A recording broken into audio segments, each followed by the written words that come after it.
God bless all of you.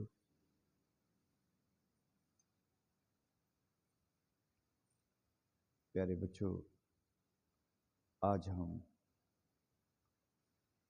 Class 6 تاریخ نجات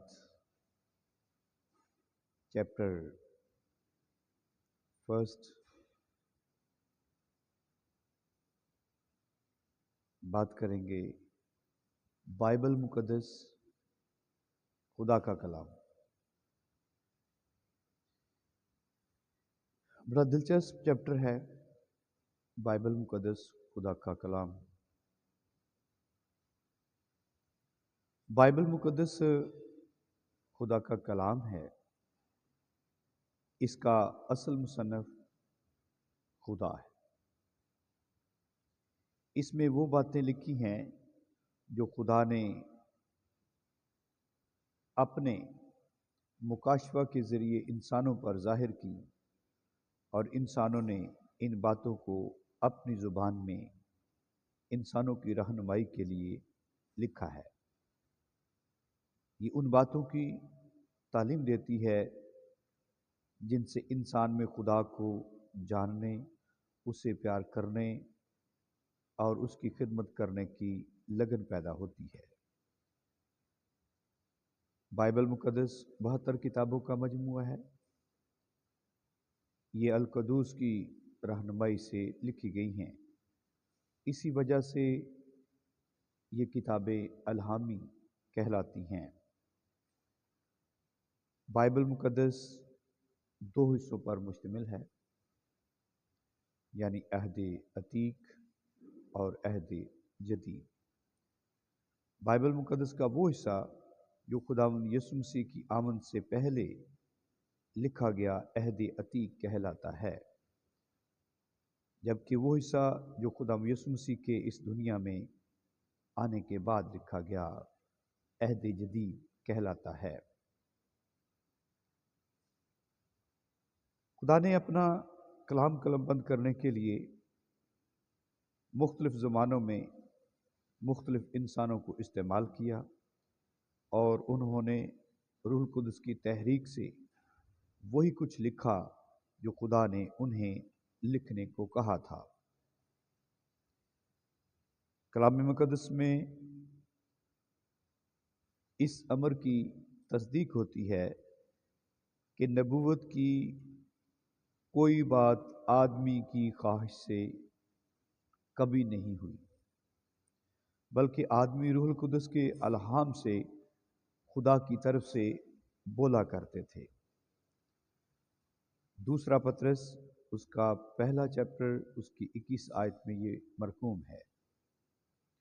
لہذا بائبل مقدس میں جو کچھ لکھا گیا ہے وہ خدا کی طرف سے بیان کیا گیا ہے۔ جن انسانوں کو خدا نے اپنا کلام قلم بند کرنے کو کہا، انہوں نے وہی کچھ لکھا جو خدا نے روح القدس کے الہام سے لکھنے کو کہا تھا۔ انہوں نے اپنی طرف سے کچھ نہیں بیان کیا۔ وہ پاک نوشتوں میں یوں لکھتے ہیں، خداوند خدا فرماتا ہے، رب الافواج فرماتا ہے۔ یہ اس بات کا ثبوت ہے کہ جو کچھ بائبل مقدس میں لکھا گیا ہے وہ خدا کی طرف سے ہے۔ لکھنے والوں میں موسیٰ سے لے کر یوحنا رسول تک تقریباً 40 سے زائد اشخاص شامل ہیں۔